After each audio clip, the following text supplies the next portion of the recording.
మనసంత మల్లెల జలపాతం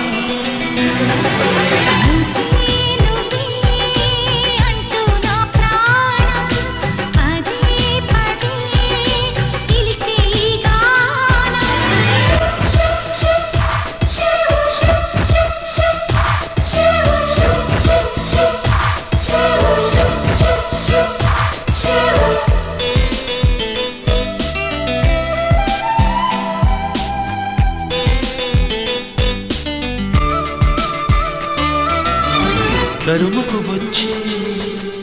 తీయని భావం ప్రేమో ఏమో ఎలా చెప్పడం